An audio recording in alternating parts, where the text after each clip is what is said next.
sir. You're about to see something really special. Really thought this part of my life was behind me. Frenzy disappeared with the drinking 3 years ago. Why now?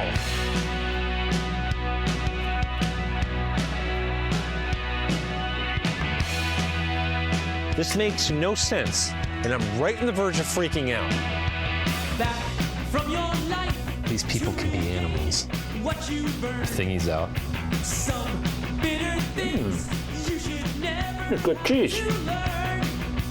Wallow through the days. Remember, cosplay's not consent. So here's to me. Congratulations, me. Yay, me. This would all be so much easier if I was hammered. Hammered. Won't be there anymore. Right. You can take away the anger, but you leave behind the pain. It's your soul I New ventures are always scary. feel till I'm melting Blah, blah, blah. Something positive and uplifting. tomorrow. But the hurt will still remain. In your soul I'll live forever till I'm melting in. Don't miss our new film, The Love Song of William H. Shaw, coming soon to a streaming service near you. Hey everyone, this is Cliff from Talking Pondo. Just wanted to give you a quick heads up about spoilers on the show. We do talk about the films in a certain amount of detail, so you may want to watch the film first and then come back if you're not a fan of spoilers. Also, every now and then there's a little bit of adult language, so we wanted to give you fair warning on that. We hope you enjoy the episode, and we really appreciate you listening. Welcome to Making Pondo and Talking Pondo. Talking Pondo is a podcast where we pick out 2 movies each week and talk about them in detail. Making Pondo is a podcast where we talk to people we've made films with and we discuss all their experiences on set.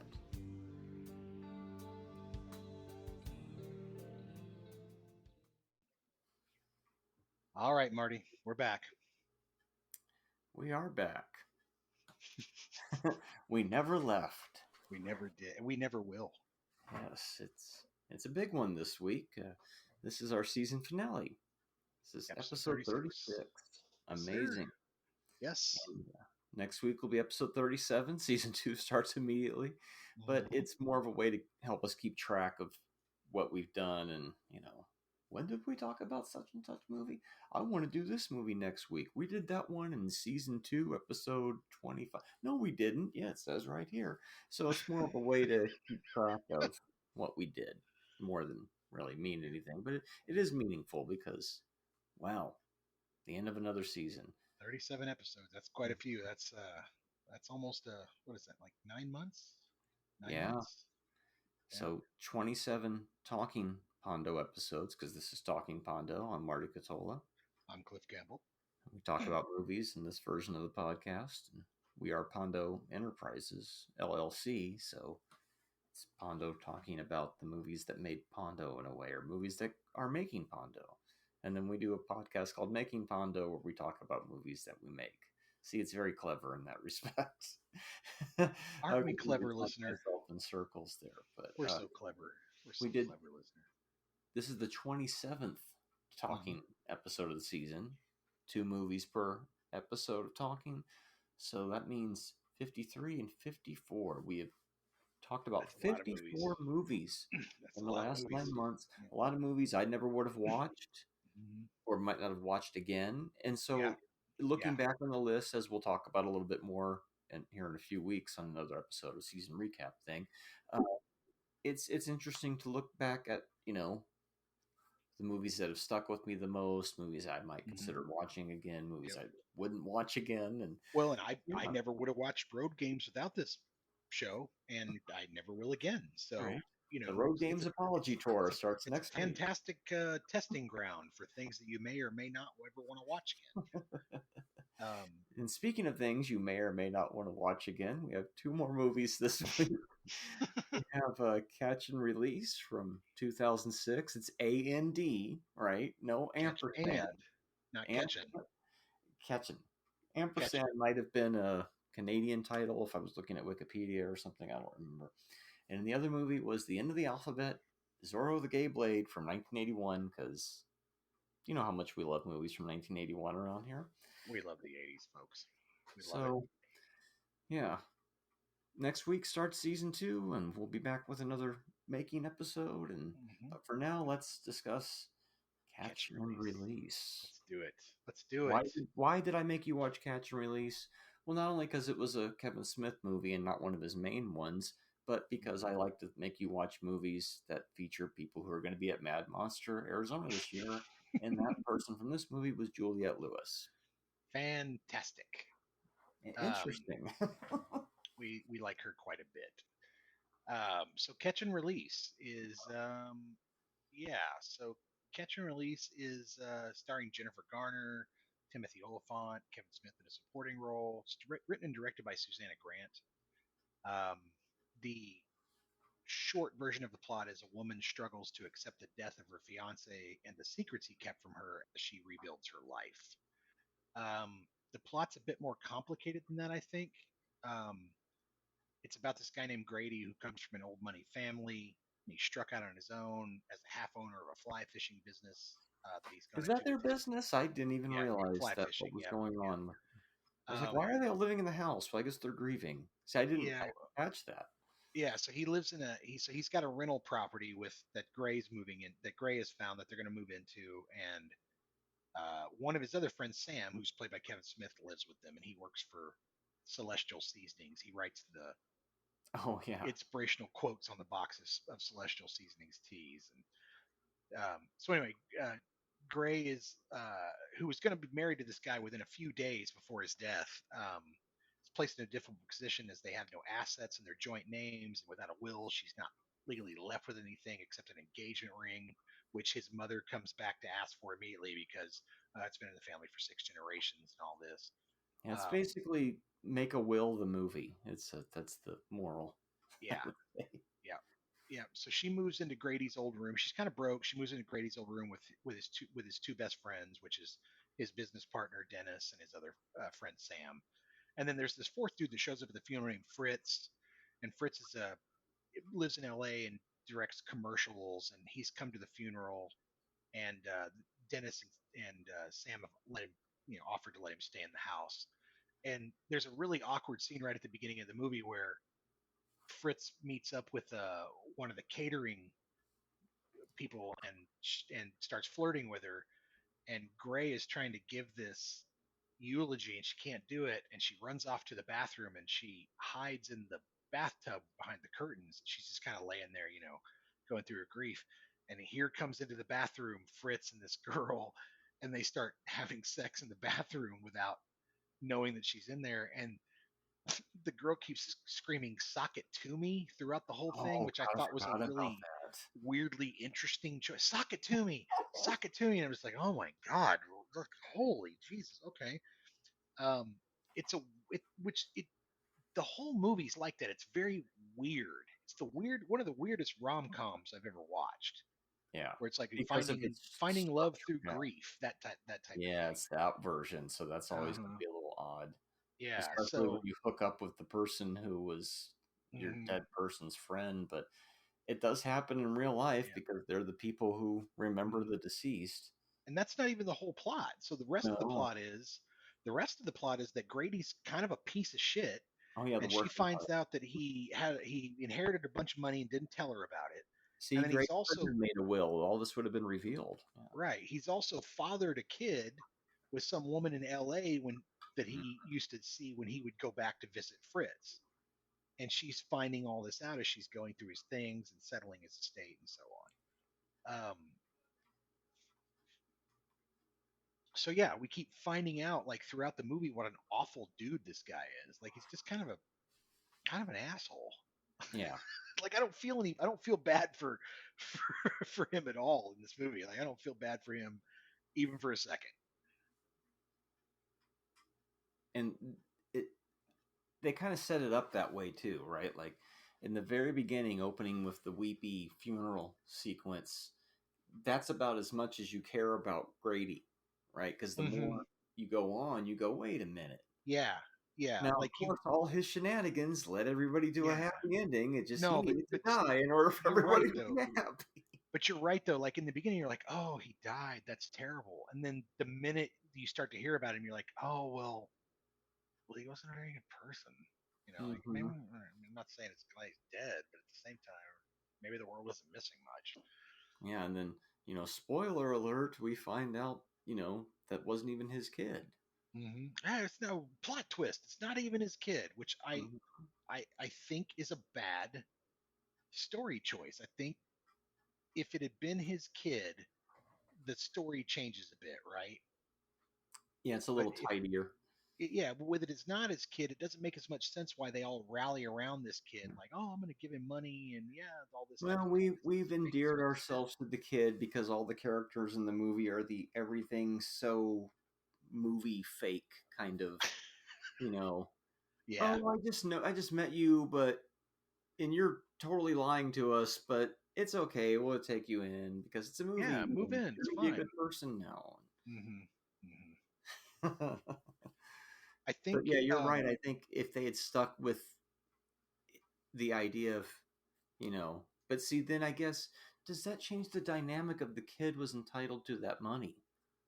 And so that kid's not getting that money. And then what happens? It's like, well, you're just going to let these people, now they're not even related to him. Well, I guess I like him now, so I'm going to continue to pay him because that's what so Grady I was. guess, but so that almost seems like a writing trap where you've It written is. the characters into a Yeah. trap where it's like, well, you're assholes if you let them walk away now. And it's like, but Yeah. I'm not responsible for these people. They showed up out of the middle of nowhere from California asking for money because they need to pay their rent because this dude used to pay their rent. Like, Well, it's the how is that my burden all of a sudden?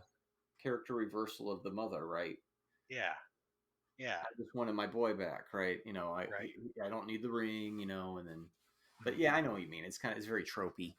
It's not just tropey. It's just it almost seems like a writer's trap where it's like, well, if they don't do that, then they're dickheads, and we Oh, can't let them totally. be dickheads, Yeah. so they have to do it. Hmm. Um,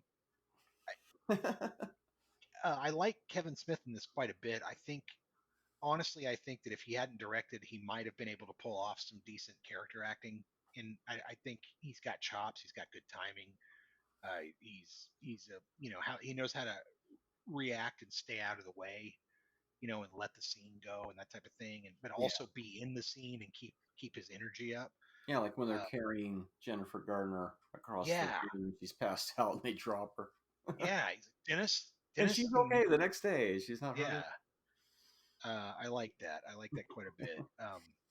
It's but and then of course the other buddy is all about banging his buddy's fiance. Like that dude's whole thing is about trying to sleep with Gray.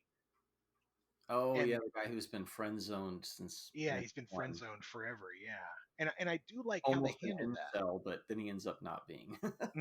No, and that's why I like the way they handled it because if it's an incel, he gets all mad and he Yeah, he right. stomps off and throws a fit and all that type of shit. Instead, he's very adult about it. And he's just like, well, shit, okay, Yeah. I'm gonna have to deal with that, I guess. And then later on, Well, yeah, if you he actually do resolves it care with her, about her which is and good. she's your friend, then you're not going to be a shithead like that. Right? Exactly. But by God, dude, how many years has it been? She ain't into you. Exactly. Would have happened by now. Yeah. God, Maybe you should have just kept it to yourself in the first place. man. I like watching Kevin the Kid. I think that's good energy. I like Yeah. watching him chase the kid around, the two of them, and all, when they get the fish, that's great. I'll level Oh with you. yeah. I've never caught a fish before in my entire life. You know. Oh, see, so there are scenes where the narrative just shifts to Kevin Smith's character and not the Mhm. other. Because I was thinking, kind of like I was comparing this to the Holdovers, where when the cook finally goes on vacation and she goes to see her sister, when they go into that storyline, it's all told in montage rather than shifting the narrative. But in this movie, you get this scene where Kevin Smith and Juliette Lewis go to this motel room and it's all focused on them for about Right. 5 minutes. But I figure, the scene's not only funny and that makes it work, even though it's a little awkward, it does have some vital story It's information. a little in it, awkward. too, Yeah, having so. a kid in the room watching TV while you're maybe possibly flirting or And rubbing it's some always dude's some junk weird is maybe not a cartoon good. that kids are watching, right? It's Of always some course, generic cartoon. some Well, you can't public afford domain garbage. Yeah. But yeah, you're right. Now thinking about it again, it's like, oh yeah, you do have the scene where he's out there fishing. So that's that's setting up before, which is leading to that. So he does have kind of his own story arc. That's right. He also tries to go back to work at one point, Right. Yeah. and He that shows back lasts up to all of work. 5 minutes. Yeah. Well, I'm here, and I just want you to know I'm super committed to my job, and everything I do is gonna be about tea, about boxes. It's pretty good. The movie's way too long. Oh, yeah. Like we talked about, it's 2 hours and 4 minutes on IMDb. It's an hour and 51 is the version that Yeah, we that's watched. the version I've seen. So where's this? But yeah, 15-minute where's this extra 13 minutes? And good lord, what would be the What extra was 13 that? minutes you'd put into this thing? Yeah. The deleted scenes are very short, or an extension of scenes that were there as far as what they put on the Blu-ray. But I feel like IMDb has, I don't know, maybe like a pre-release length or something, because where is this 2 hour? If you know where the 2 hour and 4 minute version is, I don't need to sit through it. Yeah, don't tell I'm us. just curious if it exists. We just want to know if it exists, but we don't want to watch it. Yeah, sum it up for us, please. Yeah. I hated the soundtrack. It was I know there was a Foo Fighters song in there. It was weird that it opens with the Foo Fighters song that I'd forgotten about completely, but yeah, it does have that very much the mid-aughts, almost WB.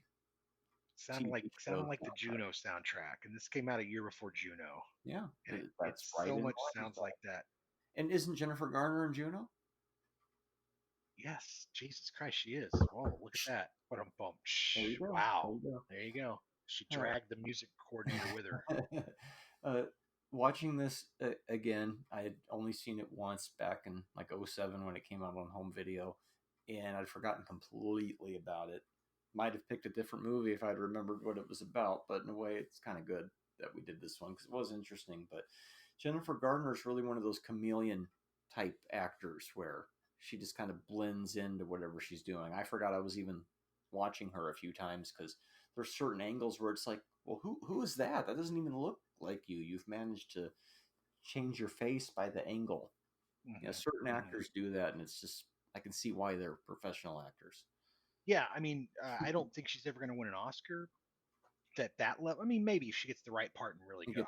Maybe I shouldn't say that, but I mean, I think she's really a decent actress. I just don't think she's stuff to chew on, but it's not the greatest movie. Yeah. But yeah, I mean, I like her. I've enjoyed her in her work, and I like the fact that she does a lot of, like, especially early in her career, she did a lot of physical, like, action-based stuff. Oh yeah, this was like 3 years after Daredevil, as we were. She did Alias before that. She did Daredevil. Mm-hmm. She had and then she went on to do the Elektra movies, and so she had a very physical, action oriented type work, which is cool. I mean, I like that. I'm all about women kicking ass type movies. I think those are a lot of fun to watch. So. You turn the genre on its head, the stereotype of the genre on its head, right? Yeah. Just like the coroner or something in Daredevil, right? Yeah. It all ties. Dude, without him, this movie is just so boring. And you go into Lifetime mode then. It's such a sad affair. Well, no, it becomes Lifetime is more of like the weird true crime revenge movies. This is more like a Hallmark. Everyone in this movie is unhappy. Like, even before Grady died, everybody in this movie was freaking unhappy. That makes me think that maybe the movies felt, it wasn't Grady's death that made us unhappy. Maybe it was the thing that made us realize we were unhappy. And now Grady's dead, and we can finally be happy because he was an asshole. But if he hadn't been an asshole and done all these shitty things, we wouldn't all conveniently know each other and wrap up in that perfect little bow. That's like, by the middle of the aughts, it is kind of the last of making a movie of this type of pushing these buttons. Yeah. But at the same time, I'm sitting here going, wow, something like this, whatever the modern version of it is, it's probably not getting a chance to show in theaters. And this actually got a theatrical run. Some people say, I just want to see big explosions and exciting stuff at the theater. And it's like, well, yeah, but the theater's for all movies. It heightens the emotions of whatever you're watching. So it's unfortunate when some just kind of slower talking movies are just relegated to streaming nowadays. But old man yells at cloud, I guess, it's a weird fucking movie. Like It is a weird movie. it's a depressing movie. Yeah, and the structure is Like it's bizarre just too. the structure's weird. It's depressing. But at the It end, we're it all doesn't happy. it doesn't really show you how to process grief in any way. No, It's Band-Aid Ju- does a better job of showing yeah. grieving Oh process. God, yeah. Yeah. Yeah, Juliette Lewis is the comic foil to Kevin Smith. So the two of them, let me make my weird food for you, and isn't that funny? And Well, they're you kind of know, like the maybe the best thing in the movie. absolutely, I completely agree with you. But and then like I said, without them, you've got a very, like you said, Hallmark Lifetime kind of movie. Like I still super think it would have been better if the kid was Grady's kid. I just can't get over. I keep Yeah. coming back to that, going, that should have been Grady's kid. You should have just, You'd shave about 10 minutes off of the runtime probably by that bingo. Well, extra, there you go. extra Perfect. loop, and then. This at 140 is not so bad. But if it is Grady's kid, he gets the money. That wraps Fine. that plot line up a little quicker. She gives the ring back. He gets the money. Everybody's happy. She goes and has sex with Fritz in L.A. What? Yeah. Maybe they thought that was like too convenient. I I don't guess. know. It's because like, well, think about it and be like, what do you change story wise to prevent the kid money thing, and then you're pulling at strings and it all starts to unravel. Why do you have to? I mean, that's my first question is why can't he get the money? If it's his kid, give him the money. She moves into the house with Sam. The grandmother gets to visit all the time. Yeah, Gray moves out to L.A. with Fritz, Mhm. and then Dennis is left to cry in his own salty tears of friend zone. Yeah, was it What? notes from the studio, or did somebody like really want it to have this certain twist? Where it's like, no, it's going to turn out it's not his kid, and then the act of kindness of the character reversal. I don't care about the ring. Here's the money. Well, I mean, so it's written and directed by Savannah Grant. So she wrote this and directed it. All right, what's her credentials mostly? Pretty great, actually. She starts in '95 with Pocahontas, writes Pocahontas. She writes about 2 years or a year's worth of Party of Five. Okay, I thought she was TV a little bit. She writes Ever After, a Cinderella Story, which was that with, makes total Drew Barrymore. sense. Then she writes 28 Days with Sandra Bullock. That also makes total sense with this. Then one. she writes Aaron fucking Brockovich with Julia Oh, Roberts. that's her big one. That's and then she writes In Her Shoes, and then Catch and Release. Then Charlotte's Web, The Soloist, and she's kind of scaled off since then. But she's got two projects coming up, which is looks like one's movie and one's TV series. But she was hot. I mean, she was doing pretty killer work there for a while. Yeah. The commentary track is, I haven't listened to it in a long time, but there's two of them. But the one with Kevin Smith and her, he's getting so raunchy at parts that it just goes silent. Yeah, that's Kev. I'm like, what did they cut out of the commentary track? That's early 2000s Kev right there. He's trying to push the envelope with all of his. his, he hadn't even got to Q&A. Red State yet. Yeah, no, he's still doing his Q&As and all that stuff, right? He's out there. This is before Zack and Miri. But this is during the interview Evening with Kevin Smith stuff he was doing. Yeah, this is like same time period as Clerks 2. Yeah, that's in 06 as well. Yeah. So these must have come out within months of each other, I'm guessing. When did this come out? Late 90? I mean, late 06? I don't only know 06. Let me see here and see if I got any more information for you. Clerks was more of a summer release that year. Clerks 2. January of 2007, actually. Okay. Oh, well, yeah. Tail end. That makes sense. That makes total sense. Wow, $25 million budget, and it grossed $16 million. Oh yeah. Oof. And it was shot in 2.35. Interesting. And yet they got to have a theatrical run, at least. Yep. Mm-hmm. I think at one point I thought it was cropped odd, and then I looked and it's like, no, this is 235. Our next movie, I'll be going off on the DP a little bit, but this movie I'll go off on some of the other creative crew side, I guess you would say. What am I talking about? This movie has the same editor as Lawrence of Arabia. It does. It does. Not to Among mention, many like, other credits that Anne B. Coates has had. dude, her credit list is ridiculous. It's, I mean, I won't go deeply into it, but holy shit, Can you give us a few of the highlights that pop out at you? yeah. Hang on, let me scroll through them here real quick. 50 Shades of Grey was the most recent thing. Golden Compass, Aaron Brockovich, Out of Sight, Aaron Brockovich, really? So we got that again. Striptease, In the Line of Fire, Chaplin, What About Bob, Masters of the Universe, Raw Deal, Greystoke, oh, Pirates of Penzance, The Elephant Man, Murder on the Orient Express.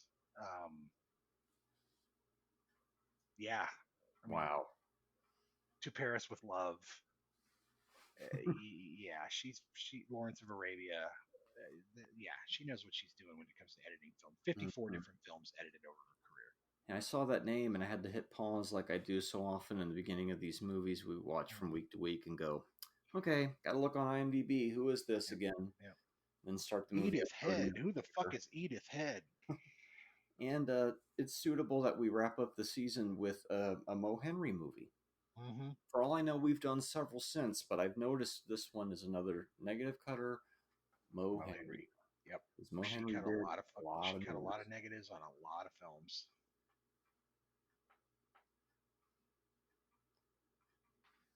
All right.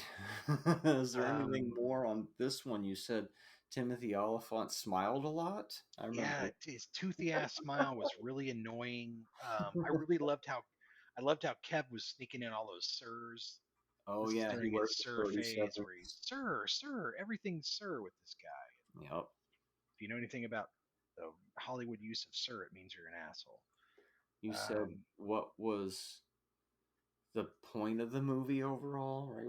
Wasn't that one of your? Yeah. My other thing was I don't understand its intent or its like what's the theme here? What are we trying to? Is it about grief? Is it a rom-com? Like what is this movie? You know, and it just seemed to kind of wander. It didn't really have much of a plot structure, Yeah. other than like, oh God, another thing that my dead fiance has revealed to me that makes him a complete piece of shit. All right. You know, and here comes this weird girl with this kid. Yeah. And speaking of which, the kid and the weird girl don't show up until 30 minutes into the movie, 40 minutes into the movie. Yeah, pacing's weird when Pacing's real weird. Happen until halfway through the movie. Mm-hmm. Kev tries to, you know, and then and the other thing, the suicide attempt is very weird. Oh, I forgot about that. Yeah, it's just like this weird. Suddenly, he's just eating a bunch of pills, and like I know he's drinking and stuff. And he says at one point, he's like, "I'm depressed, man." And he's drinking, but this weird, like sudden suicide attempt is really out of left field and kind of weird. I don't know. It just doesn't feel like it. It doesn't feel like it was organic to the film at all. It just felt like it was like, well, okay, one of them kills themselves. Here, tries to kill himself. There we go. What is the movie about? The movie is about you'll feel better if assholes. It's about 15 minutes too long, is what it's about. It's about 15 minutes too long. That's well, I'm sure I had some kind of final anecdote about it, but then just maybe we already basically said everything that was needed to be said about catch and release. Or no, you're no, does it tie into? Oh, I remember now. It's like Bottle Shock. It's just beautifully shot. Just absorb yourself in the Colorado Rockies in Vancouver, and that's what the movie's about, right? It's like that love story in Bottle Shock. Doesn't really need to be there. We're just living in the scenery because the movie is really nice to look at. I'll give it that. It's pretty. Yeah, the area that they shot in is very pretty. Maybe they thought that would make up the difference. Yeah. I hear what you're saying. But forget that. Let's move to the beach. 2 stars. I'll give this one 2 stars. Yeah, I'm right there with you. It's not one I'm probably gonna watch again. I remember when it came out, I was excited because I was like, I hadn't seen Kevin Smith act. I like him, and I'm a fan of his. Still think he's a decent actor, but I'm not gonna rewatch it just to watch him act. Yeah. Which brings us to Yeah. Brings us Zorro, to the a very- Gay Blade. Zorro the Gay Blade, a very fitting alphabetical conclusion to season 1. A movie that, once again, it's funny. I've seen all the movies from the 80s pretty much, but some of them I haven't seen in a long time. And then other movies like this, Cliff says this is your movie next week. I watch it, I realize I maybe saw the last 5 minutes of it. Ah, All I've ever seen of this movie. So this was a fresh watch. As we go back to the okay. journey of the time period of 1978 to 1982 that I like to call the Jackie Martling era of comedy. Laugh, it's funny. It's a joke. Laugh. Well, Zorro the Gay Blade. Let's talk about one of the positive aspects of it right away. Okay. The director of photography, John A. Alonzo. Wow, this guy's got a lot of credits. And you know, we talk about the other movie with their editors. This one kind of matches it with the DP. So I'll let you kind of glance at that. I just wrote down many. I didn't write any of his. Yeah, he's life. done. Yeah, well, the dude shot Chinatown, shot The Magnificent Seven. Oh, he was in The Magnificent Seven as John Alonzo. That's interesting. Let's see here. That's very interesting. It looks like he was both an actor and a cameraman. He shot Steel Magnolias. Interesting. He shot Overboard, which is a terrible fucking movie. Jojo Dancer, Your Life is Calling, Nothing in Common, Runaway. The Tom Selleck movie from the future, Blue Thunder, Zorro the Gay Blade, Tom Horn, shit. In Star Trek Norma Generation, Ray, a movie I just watched. yeah. Chinatown, wow. Yeah, he's definitely shot some iconic movies for sure. And this is one of them. So, it is? So, what is this movie about? What is the film? Zorro the Gay Blade. All right, so let me grab that for you real quick here. All right, so Zorro the Gay Blade. Zorro, the legendary swordsman, has passed on his weapon and his sense of duty to his noble son Diego, a dashling swashbuckler like his father. But after an injury sidelines Diego, he's forced to hand over the mask to his twin, Ramon. So the storyline is Mexico in the 1840s. The new Spanish governor begins to grind the peasants under his heel. Don Diego Vega follows in his late father's footsteps and becomes Zorro, the masked man in black. Vega sprains his ankle and cannot continue his campaign against the corrupt Captain Esteban, and his long-lost twin brother Ramon arrives to visit. Ramon, also known as Bunny, was sent off by their father to the British Royal Navy to make a man of him. And it didn't work too well because he's flamboyantly gay and now known as Lieutenant Bunny Wigglesworth. Bunny agrees to temporarily take his brother's place as Zorro, but opts to make changes in the established Zorro persona. Bunny becomes the Gay Blade, and his new costumes are lemon, plum, and scarlet colored, avocado, enchilada, you know. It's got a great costume design. He insists on using a whip, and Bunny also becomes the liaison between Don Diego La Vega and the liberal American activist Charlotte, a longtime critic of Captain Esteban's policies, played by Lauren Hutton. Lauren Hutton. She's barely made hardly any movies. We've covered 2 of them so far in one season. Both of the not both of them with yeah, we did the other vampire that's film. right, we did the other vampire film. We didn't do Love at First Bite. Makes me wonder, is Love at First Bite better than this? Did they use all the good material on that one? I watched Love at First Bite about 6 months ago. You want to watch Zorro the Gay Blade, trust me. Oh no. Yes, you do. Oh God. Oh, you really do. You really do. It's bad. Oh man. Okay, so let me see here. According to one review I read, now you have to take these with a grain of salt. It's a person that said they saw an early screening of it, and then they saw it since then. Apparently, some of the scenes are out of order when they recut the movie and removed a few things after the initial. And I'm like, I could kind of see that because it did feel a little weird in a few spots. It did. And I guess my main thing is Juliette Lewis doesn't show up until halfway through the movie. Oh, sorry, that was the Hello? other film. But in this movie, I'm going to quote some parts of a review on Letterboxd here that somebody else wrote. Not going to give them credit for everything because I'm changing the words. Haha. No, it's some user on here, and they did say some things I don't agree with, but they said some things I do agree with. But this movie does not introduce Zorro's brother until over 50 minutes into the movie.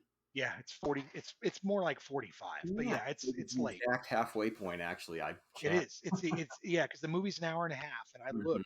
The minute he showed up, it was 45 minutes. I was like, that's halfway exactly into the movie. And not even established that he's already a capable swordsman. This creates a situation where the arrival of gay Zorro feels like an afterthought idea created to resolve a problem that any other Zorro movie would probably just skip over. If I was going to script doctor this, I'd start with straight Zorro already having taken up the mask and gay Zorro already part of the narrative, but establish that while he's just as capable as a swordsman as his straight brother, he doesn't have any interest in taking up the mask because he's too fabulous for that. But when duty calls, be a pretty simple fix to the narrative to the horrendous pacing issue. Now we're just retconning Zorro the Gay Blade from 1981. I mean, Well, it sounds great. It sounds great, but in 81, the idea of even a gay Zorro was so, in my opinion, they had to play it as a comedy and a farce because there was no way you could sell it any other way. Yeah, but he's the best part of the movie. If he had been, I completely agree with you. Liked it more. I love he shows Ramon up in the middle, and it's like, yes, he he's fantastic. I completely agree with you. Why Yes. when I finally found a review like this, where I was like, somebody else out there is thinking, this is what I wish they could have done with it. You wish so. You wanted more. You wanted more gay Blade, less straight Blade. Yeah. Okay. Yeah, I could totally see that. For the movie to start, and I'm seeing for halfway through, just man, you gave me one of the most laughless movies I've ever seen since Christmas with the Cranks. I sat there just so, but then I remembered things like Pain and Gain, and remembered this is much better than that. Just sitting there, just going, oh my god! And then when he finally shows up, it's like, oh, good, but the movie's not even funny enough to be cringy, or it's just so flat that I was just really just waiting for it to be over. It didn't offend me. It was just there. But there's a few moments like when he breaks his ankle and he says shit, all of a sudden that was good. When he's not just being Ricky Ricardo the whole time, it's just... Well, he's overplaying this idea. I mean, and that's part of in my opinion, that's part of the joke of the movie, is that he's so overplaying the Spanish part of it. Like he says the pipples everywhere, like to the point where even the people that he's talking to Lauren Hutton at one point, he goes, "It's for the pipples," and she's like, "The what? Yeah, what is that?" He goes, "The pipples," and even Bunny Wigglesworth goes, "What are you talking? It's, the pipples, the poor pipples," and even nobody can understand this fucking guy's awful accent. Even the people around him make fun of how bad his accent is. He thinks everybody else has the bad accent, right? And it's sort of that. When I watched this, it should be a Mel Brooks movie, but it's just Jesus Christ! You just took the fucking words right out of my mouth. It wants to be a Mel Brooks movie. There's a lot of movies bad. like that around this time period. It was so bad. It wants to be. Maybe if I'd seen it then, I'd have a nostalgia. It keeps trying to set up these tropes of these Mel Brooks jokes, and they just don't play. But then about 45 minutes into it, you get this gay brother who's like, "Oh yeah, they sent me to the British Royal Navy to straighten me up," and it's like, "Well, that's never going to work." And now he's a gay guy who's come to save the day, and it's fantastic. I thought it was hilarious. That's when the movie for me really takes off. Yeah, my dream casting would be no George Harrison in a dual role. You give it to Cheech Marin and Paul Lynde. It'd be a fucking great movie. Same script. Well, you don't get the Corsican brothers, right? Oh, it's fucking great. The thing here's the worst thing about the movie for me. The guy who plays Esteban. Oh, he screams the whole time. Jesus fuck, he screams the entire fucking. It's like he couldn't make an acting choice, so he was just like, "I'm gonna scream through the whole fucking thing." Like, I don't understand this character. I don't understand what you want from me.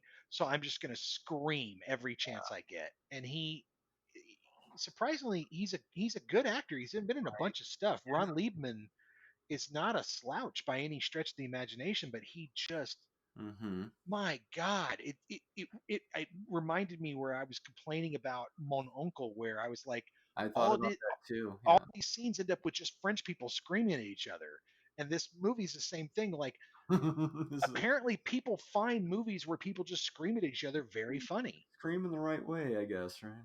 I guess. But I just feel all like the, yeah. especially the one where he shows up at Diego's house and Diego's broken his ankle and we're jumping and running and jumping in place and all that. I'm like, oh my God, dude, good God. That's your Mel Brooks-ish. Mm-hmm. Like, yeah.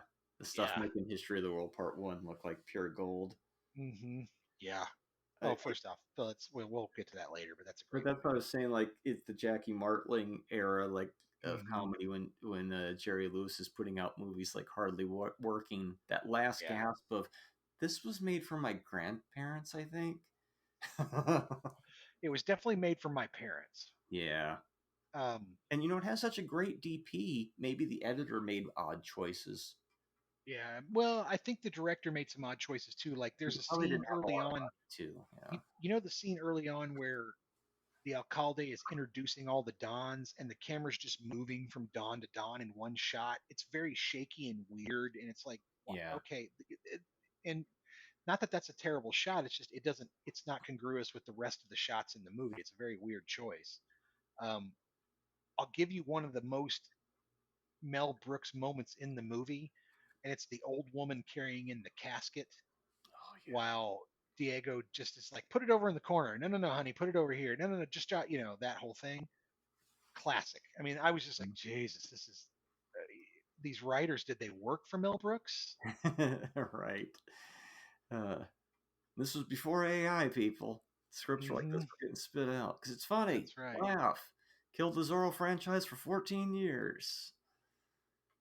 But you can never stop the Zorro franchise. It comes back with Antonio Banderas. Well, and But some look, people and that's say if you watch a lot of Zorro movies, you'll appreciate this one more. They say it's got more of the tone of those. So I think so, and I think partially I wanted to bring that up. I think that's partially why they wait so long to bring in Bunny, because you need to establish Zorro. You need to show him being the rake who sleeps with the women. You need to show that delineation, and then you need to show the injury to bring in his brother. There isn't, especially when he first opens the casket and he reads the letter from his father, is the first indication that he has a brother.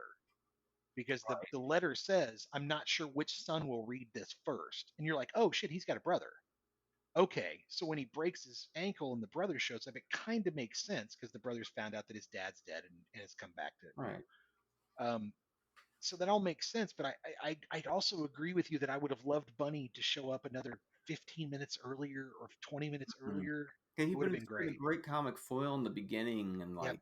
what are you doing the Zorro shit? And you can Mhm. just almost kind of imagine it. Then he has to start doing it because you knew he knew it would be coming. But you're right, the way that the structure demanded 43 years ago. Yeah. Right. Yeah. Well, and it's also this like, hey, we're taking up the tradition and then we're showing you that we're putting it down so we can do this play on it and not, Mhm.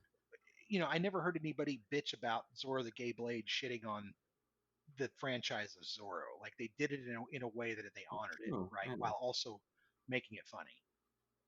Maybe I'm wrong about that, but That seems to be the consensus. I'm the heretic here. Most people on Letterboxd give this 4 or 5 stars. mm-hmm. I had to search for a while to find my common-minded people. The alcalde's wife. But they all saw it when they were kids too. Yeah, well, you should. Brenda Vaccaro is the one who plays the alcalde's wife, and you should definitely watch it again. In Hollywood. It'll have its pacing problems, like we're talking about. It definitely has pacing You problems. know what the funny thing is it's one of those movies I don't think I would want to watch again, but you don't stop thinking about the thing. I'd like to see it on Blu-ray, honestly. I only have a DVD copy. because it had bad audio. Yeah, and it's not a clean copy. It looks it's a very dirty print that they transferred off of. You could tell So they didn't have did not have a huge budget for this. I feel like I'm pulling off the a dual cleaner world copy with with no money is good. yeah, I feel like a cleaner copy with better audio would lend to the film a bit more. Mm-hmm. Um, But yet the score, I'm like, what does the score remind me of? And I know it's from another movie, but it reminded me of Stripes. yeah, da, da, da, da, yeah. I can see why Hamilton produced this. Like he gets a chance to really fucking ham it up while also Yeah. being a vigorous sword fighting hero. And like for any actor, that would just be a kind of a fun kind of dream come true. Yeah, only in 1981 do you get this movie. Yeah. A few years later, they probably would have changed things, and a few years earlier, it would have been too early to make a movie like this. So, Brenda Vaccaro is doing her best Madeline Kahn impersonation. yeah, how come she doesn't have an accent, right? In the vein of no shit, right? In the vein of the Mel Brooks, like It totally is, isn't it feels so they're blazing saddles at points in some weird way. I love the scene where one of my favorite laugh out loud moments is when Esteban is about to duel Diego, and she's standing there, and Diego rips his sword out and goes, "Would you mind holding this, please?" and hands her his sheath, and she goes, "Of course," and grabs it, and then her husband takes his sword out and goes, "Hold this," and throws it at her, and it just hits the floor. Mm-hmm. Like for me, that I don't know why, but I just laughed my ass off. I think it's very funny. They got some vaudeville stuff that Yeah. Mm-hmm. It's not all bad. It just was so flat for me that the few moments in between, I was more like, like even the audacity that it exists, but yet I had to put my 1981 goggles on and I realize I would have liked it I find more. it not only funny but very ballsy movie to make for 81. Like to take Zorro and make it a gay character. To me, that's it not still it's seems not an like easy thing to pull off in 81. It's not mean spirited, but the whole premise of the movie is it's funny, he's gay, and it kind of fit like the movie Partners. And it's like, oh yeah, that was kind of that time period where gay was still funny, the Three's Company, and then we got away from that a little bit. It's not malicious, but it's not malicious, but trope, it is. It's not because that's the only way you could do it, right? It's like an exploitation exactly. movie. You just took the word. Yeah, you have to make it a farce to be able to sell it to the audience, and it's very Paul Lynde. It's very Charles Nelson Riley to a certain extent. That's like expecting Paul Lynde to show up. It's being gay and being out there in the audience's face without pissing the audience off, which back then especially was much harder to fucking do. And most people seem to enjoy the camp from it. It's very few and far between anybody because the movie's winking right at you as it's going. Not trying. The movie's like, ha, blink, blink. It's but not the last of its kind as far as one of the. It's funny because it's gay. I guess it reminds me a bit of Yellowbeard in that it's that winking at the audience, type of thing to it. It's got that sort of 80s, late 70s feel of like Yellowbeard's a very good equation to this, equivalent, and that's got fucking Mel Brooks people in it, and Cheech and Chong and Monty Python, and exactly. It's about as good as this. One of my favorite scenes in the movie is where Bunny is trying on the mask of Zorro for the first time, and it's that half face. Oh, that's a good scene. Turns this way and turns that way and changes the voices, and I thought, man, I imagine if you're a gay person and you're hiding yourself in normal society, that might resonate a bit more in a way that for other people it's just a normal scene, right? I don't know. I liked it, and it was also well done. I like the way he's able to just shift his face and shift his voice. It's good acting. I just wish the whole movie had been like that. Mm-hmm. Mm-hmm. I get one of those moments every 20 minutes, maybe. The other thing I like about the movie is that at no point does Esteban ever question his brother's sexuality, his clothing choices, or who he is. Because the movie isn't, even though the movie is played for laughs, it's not malicious. Yes, so it's not malicious. Weird... He loves his brother. He believes in his brother. He needs his brother's help. He relies on his brother, and he has a few funny things to say about some of his brother's choices. But at the same time, at no point does he shit on his brother for who his brother has decided to be. It's a good And dynamic, and I I think like that quite a bit. they should bring the bunny character back in some form in future Zorro movies because I like his different costume. He uses the whip instead of the sword. It's a good extension, I thought. It would have been nice to get some sort of nod to it um, in the The movie. 90s ones. Yeah, the 90s one. Just a nod, just a quick, nod. Maybe Bunny's hat on a desk somewhere. Yes, or I'm not something. familiar with just an those. I easy didn't nod. know. I haven't seen him in a long time, but I don't remember seeing anything like that. But I wasn't really looking for it either, so maybe it's there.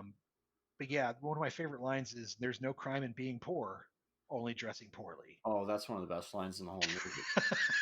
That's fucking fantastic, man. Yeah. So good. Mm-hmm. But yeah, look. It's not the best movie you're ever going to see, but No. I think it's enjoyable. I think that, especially once you get through the first 20 minutes, it gets really fun. It's just and those yelling scenes You got are to put up brutal. with the screaming. Yeah. Yeah, the screaming scenes are rough for sure. Well, like And every there's that- other movie with this season, I'd say you got to watch it at least because, like train wreck, you can't take your eyes off of it. Oh, I think it's far from a train wreck. I mean, in that respect, I mean, I get why people wouldn't like it, but I don't think it's a poorly made movie. No, it's just for me the worst crime a comedy can be is not be funny, and I stand by my this is the most unfunniest comedy I've seen in a long time. Yeah, I didn't laugh once. That's surprising I because sat there you face. love camp and you love bad movies. And this Yeah, is but camp. yeah, I This is missed just the straight boat on camp, this and so one. it's just I hear you. It's not firing. It's not firing. It's like when I tried to rewatch the Marty Feldman movie "In God We Trust," which is around like 80 or 81. It gave me that same thing where it was just like, oh, this is just fucking so flat. I couldn't even finish that one. I hear you. But you know what the granddaddy of all this is? The Cannonball Run. And one day we might subject ourselves to that to see if that holds up to that Jackie Martling scrutiny test. My favorite part of Cannonball Run are the credits. This movie had the same ending as Nathan Hayes. Did it really? Well, right? We're going to the gallows again, and oh, that's the right. Who are going to save us are the people hiding that you think are going to be doing the hanging. That old fucking trope. I'm sitting there. Oh my god, it's Nathan Hayes again. That did make me smile. That it's like, oh my god, the same. We're doing this trope. You know. I just enjoyed it. I think what I enjoy most is how much Hamilton leaned into the part. Mm-hmm. Like his all those little English, little exclamations he would do, that he really leaned into being Bunny and being Esteban. Yeah, he seems or Diego, and he really seemed to enjoy doing it. I don't know if anybody else seemed like they were having fun. It seemed like Lauren was having fun, but it to me it really seemed like the guy playing the alcalde was really struggling to pull his part off. He just didn't seem to have an idea of what that character was, and instead was like, "I'll just scream through everything. Don't worry about it." Yeah. And he screamed. So I'd say if you counted the time he's on screen and how much he screams, it's probably 60 or 70%. Where he's just ah! Ah! You're like, oh my god, he's got and give the guy credit. He's got a powerful set of fucking lungs. Mm-hmm. Yeah. Wow. 3 stars for me. I'd watch it again. I really would. Half. Oh shit, half. Oh, this is the worst movie of the season for me. What the? Okay. I just sat there stone faced. I couldn't believe how unbelievably flat it was. My only. I mean, I gave Road Games a 1. Time period it came from. Yeah, you gave Road Games a better. And yet, like I said, it sits in your head and you think about it because there's elements in there. And if I'd seen it when I was a kid, I'd probably have some reason where I'm like, oh yeah, because in '81, about a third of this would have made me laugh, and then it would have kept me through the years and. Coming into it, maybe I was in the wrong mood this week, or I wasn't feeling good. No, look, hey, your score is your score. It's just I'm But just kind of shocked at a it's half. better That's than surprising. Christmas with the Cranks, and it's So what's definitely Christmas with the Cranks? A 0? well. If I were to go that low, I'd probably never have. But see, this movie didn't have Dan Aykroyd in it, doing a bad Dan Aykroyd movie, right? But No, but it had the guy in the bear costume, which and he was also fucking great. We didn't mention him at all. I love furry him. rights in this one too. That's always good. Yeah, But, furry rights. Yeah, early furry rights. Yep, yeah. exactly. Same year as The Shining too. Well, The Shining's making furry scary, but Pain and Gain is definitely worse. And I like The Rock and Mark Wahlberg as actors, but I couldn't make it through that hyper edited comedy, I guess. Garbage. Maybe we'll talk about that one. But All right, so I like Zorro a lot more than Pain and Gain. I'll say that. half a star. Wow. Okay, so 3 Yeah. star. We are way far apart on those. That's surprising.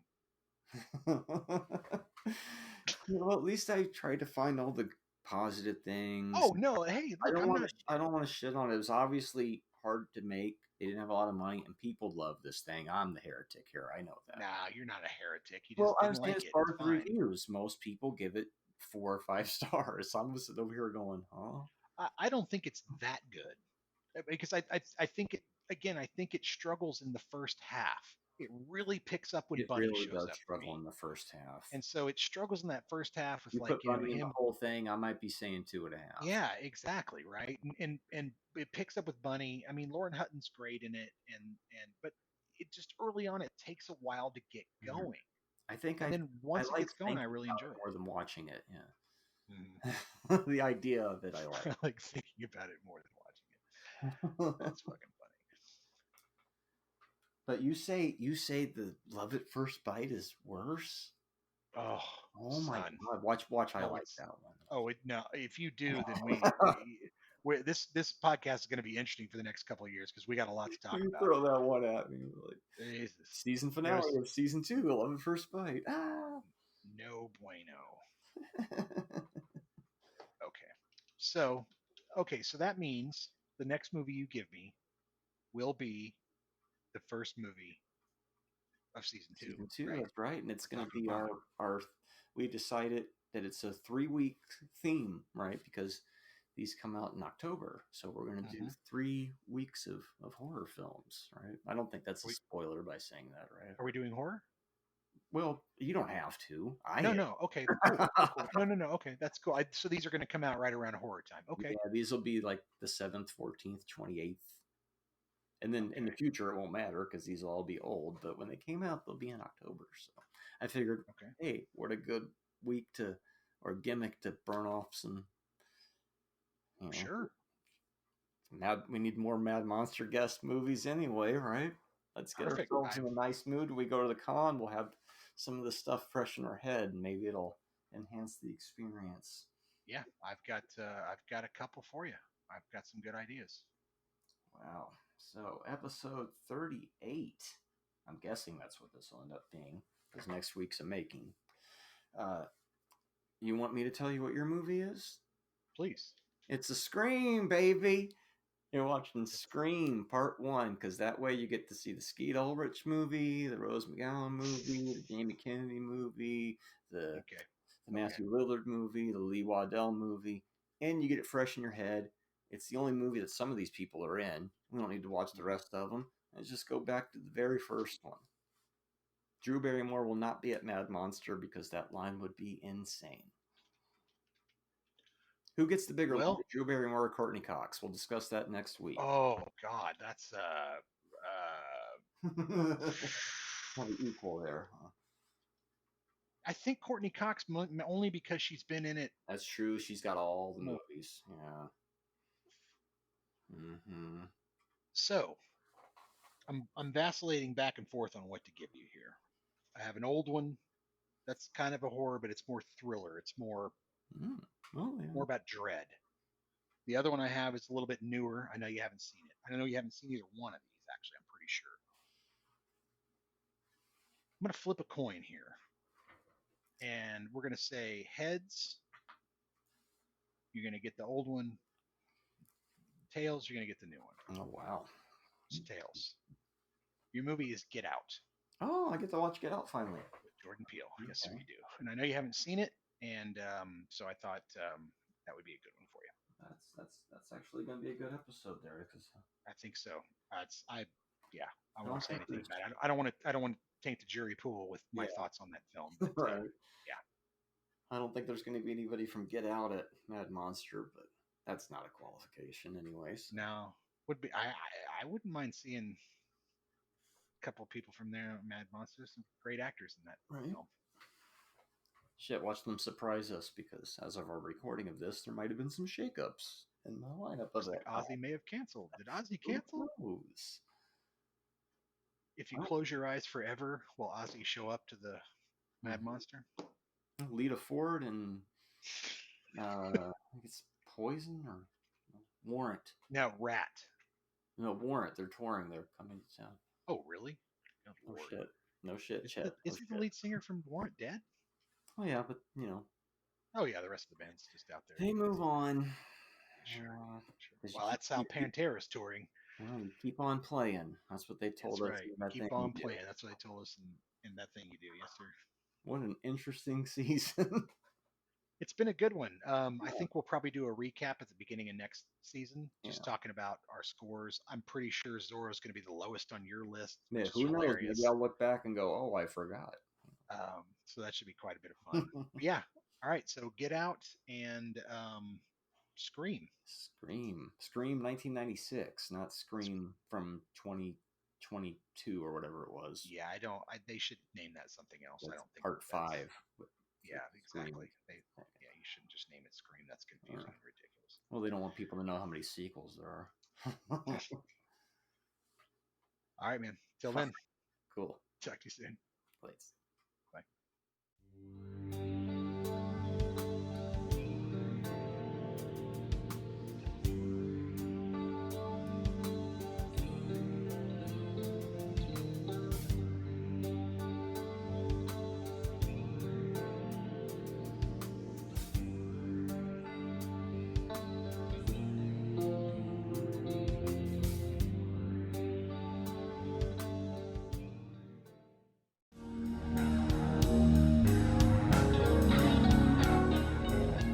Support the show on Buzzsprout for only $3 a month. Give us a 5-star review on Spotify or the platform of your choice.